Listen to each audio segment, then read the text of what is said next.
নমস্কাৰ news now ষ্টুডিঅ'ত মই শ্ৰীমন্ত মাধৱ বৰুৱা চাওহক কি আছে আজি আমাৰ সংবাদ যোৰহাটৰ ২ নং হুকিমৰা গাঁৱত নৱনিৰ্মিত আদৰ্শ অংগনবাড়ী কেন্দ্ৰৰ শুভ উদ্বোধন নিউজ নাওৰ এক ৰিপৰ্ট যোৰহাটৰ ২ নং হুকিমৰা নৱনিৰ্মিত আদৰ্শ অংগনবাড়ী কেন্দ্ৰৰ শুভ উদ্বোধন বৃহস্পতিবাৰে অসম চৰকাৰৰ সমাজ কল্যাণ বিভাগৰ আৰ্থিক অনুদানেৰে আৰু যোৰহাটৰ বিধায়ক হৃতেন্দ্ৰনাথ গোস্বামীৰ পৃষ্ঠপোষকতাত যোৰহাটৰ ২ নং হুকিমৰা গাঁৱত নৱনিৰ্মিত আদৰ্শ অংগনবাড়ী কেন্দ্ৰটি ফিতা কাটি আনুষ্ঠানিকভাৱে শুভ উদ্বোধন কৰে বিধায়ক হৃতেন্দ্ৰনাথ গোস্বামীয়ে জন্মৰ পৰা ৬ বছৰ বয়সলৈ শিশুসকলৰ শাৰীৰিক বৌদ্ধিক শৈক্ষিক আৰু মনস্তাত্ত্বিক দিশত বিকাশ সাধনৰ উদ্দেশ্যে সংহত শিশু প্ৰকল্প আঁচনিৰ অধীনত প্ৰায় ২৫ লাখ টকা ব্যয়েৰে আটক ধুনীয়াকৈ নিৰ্মাণ কৰাৰ বাবে পলাশ শইকীয়াক ধন্যবাদ জনাই বিধায়কৰ লগতে স্থানীয় ৰাইজে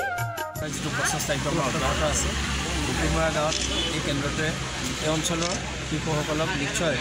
এজন প্ৰকৃত মানুহ কৰাৰ ক্ষেত্ৰত আৰম্ভণিৰ পৰাই তেওঁলোকে কিছু ট্ৰেইনিং পাব মই ৰাইজক এই ব্যৱস্থাটো ভালধৰণে প্ৰতিপালন কৰিবলৈ অনুৰোধ কৰিছোঁ আৰু কিবা অসুবিধা হ'লে আমাক জনাবলৈ কৈছোঁ আমি অংগনবাড়ী কেন্দ্ৰবিলাক আজি নহয় মই যেতিয়া ৫১ বছৰ বিধায়ক হৈছিলোঁ আমি তেতিয়া অংগনবাড়ীৰ শব্দটো আছিল প্ৰি প্ৰাইমেৰী বুলি কৈছিলোঁ দেৱিকা শইকীয়া বাইদেউ আছিল তেওঁগৰাকী প্ৰখ্যাত শিক্ষয়িত্ৰী আছিল শিক্ষয়িত্ৰী বাইদেউগৰাকী ট্ৰেইনিং চেণ্টাৰ এটা কৰিছিল প্ৰি প্ৰাইমেৰী স্কুলৰ ষ্টুডেণ্ট টিচাৰৰ কাৰণে এইটো চেণ্টাৰ আমাৰ যোৰহাট কলেজত বহুত দিন ধৰি চলিছিল আৰু সেই প্ৰি প্ৰাইমেৰী টিচাৰবিলাকক নি আমি কিছুমান এল পি স্কুলত আমি যিবিলাক এল পি স্কুলত আমাৰ টকা পইচা অকণমান দিব পৰা তাত ট্ৰেইনিং কৰিছিলোঁ কাৰণ শিশুৰ মানসিক বিকাশ ৭ বছৰ নে ৫ বছৰৰ ভিতৰতে 75% বোলে হৈ যায় মগজৰ যিটো কেপাচিটি গতিকে সৰুকালতে আমি ল'ৰা ছোৱালীবিলাক যদি ভাল কথা শিকাব নোৱাৰোঁ তেতিয়াহ'লে বহুত দেৰি হৈ যায় সেইকাৰণে এই অংগনবাড়ী কেন্দ্ৰবিলাক আমাৰ কাৰণে এটা এছেট আৰু এছেটটো সকলোতে ব্যৱহাৰ কৰি অমল বৰাই আঁত ধৰা উদ্বোধনী অনুষ্ঠানত উত্তৰ পশ্চিম উন্নয়ন খণ্ডৰ বিষয়া অকণ গগৈ স্থানীয় পঞ্চায়ত সভাপতি বুবুল চন্দ্ৰ দত্ত আৰু মনিক বৰা আঞ্চলিক পঞ্চায়তৰ প্ৰাক্তন সদস্য বিজয় দাস সমাজকৰ্মী প্ৰাঞ্জল দত্ত সুনীল তামুলী সমাজ কল্যাণ বিভাগৰ মনোৰমা বৰদলৈ ছুপাৰভাইজাৰ ৰূপামণি বৰা ববী বৰা মৃদু বৰা পুবালী মহন্ত ৰিমজিম বৰা কংকনা মহন্ত বৰা ৰমণী কলিতাৰ লগতে জিলা পৰিষদৰ সদস্য ফুলমণি বৰা নিৰ্মাণ সমিতিৰ সভাপতি অভিযন্তা মৃদুল ভূঞা আৰু অংগনবাড়ী কৰ্মীসকলে সহযোগিতা আগবঢ়ায়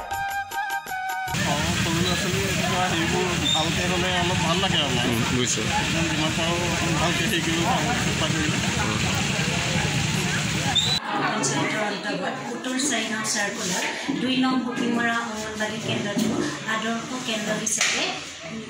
যোৰহাট বিধানসভাৰ সমষ্টিৰ বিধায়ক মহোদয় হৃতেন্দ্ৰনাথ গোস্বামী ছাৰে উদ্বোধন কৰিলে আজি আমাৰ কাৰণে অতিকে সুখৰ বিষয় আৰু মই এই চাৰ্কুলাৰৰ ছুপাৰভাইজাৰ হিচাপে নিজকে আজি ধন্য মানিছোঁ যে যিহেতু সেৱা আমি আগবঢ়াই যাওঁ সমগ্ৰ উন্নয়ন প্ৰকল্পৰ পৰা যেনে গৰ্ভৱতী মাতৃ প্ৰসূতি মাতৃ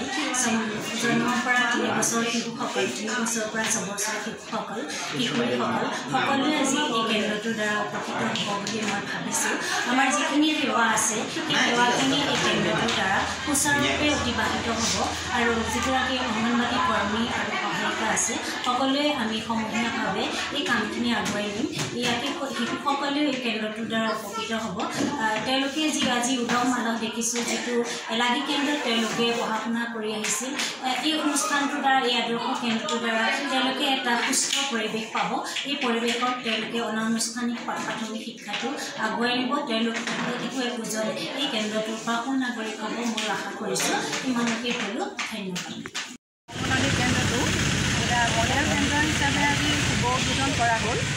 গতিকে এই কেন্দ্ৰটো বৰ আটক ধুনীয়াকৈ নিৰ্মাণ কৰা হৈছে আৰু এই কেন্দ্ৰটোত যথেষ্টখিনি সা সুবিধা আছে ধৰক আমাৰ শিশুসকলৰ প্ৰাক প্ৰাথমিক শিক্ষাৰ কাৰণে এটা সুকীয়া আকৰ্ষণীয় ৰুম দিয়া হৈছে BSMDৰ কাৰণে এটা সুকীয়া কোঠা দিয়া হৈছে খাদ্য ৰান্ধিবৰ কাৰণে এটা সুকীয়া আমাৰ পাকঘৰ ব্যৱস্থা কৰা হৈছে তাত পানীৰ সুবিধা আছে, ভোজন ঘৰৰ ব্যৱস্থা আছে। গতিকে আমাৰ আগৰ যিখিনি কেন্দ্ৰঘৰ আছিলে তাত আমাৰ শিশুসকলে শিক্ষা গ্ৰহণ কৰাত কিছু ক্ষেত্ৰত বাধা আহি পৰিছিলে। যিহেতু কেন্দ্ৰঘৰটো ইমান এটা কোঠালিৰ ঘৰ আছিলে আৰু যিহেতু যিদিনা VSND হয় সেই VSND দিনাখন তেওঁলোকৰ শিক্ষা গ্ৰহণ কৰাত অকণমান অসুবিধা হৈছিলে। কিন্তু এতিয়া আমাৰ যিটো নৱনিৰ্মিত মডেল অংগনবাড়ী কেন্দ্ৰ,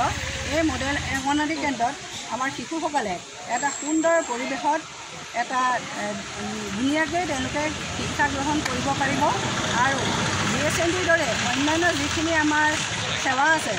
সেই সেৱাখিনিও ইয়াত কেন্দ্ৰৰ পৰা আমাৰ কৰ্মী সহায়িকাই ধুনীয়াকৈ আমাৰ হিতাধিকাৰীসকলক প্ৰদান কৰিব পাৰিব।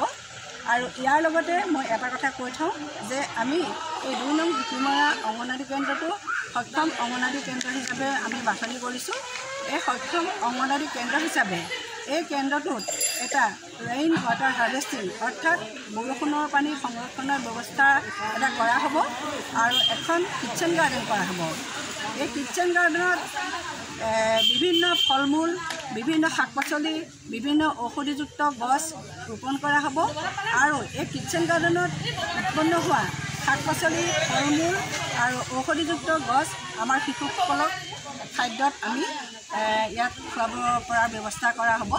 গতিকে মই ভাবিছোঁ ইয়াৰ দ্বাৰা আমাৰ কেন্দ্ৰৰ শিশুসকল যথেষ্ট উপকৃত হ'ব। যোৰহাটৰ পৰা সীমান্তৰ ৰিপৰ্ট, নিউজ নাও 24/7।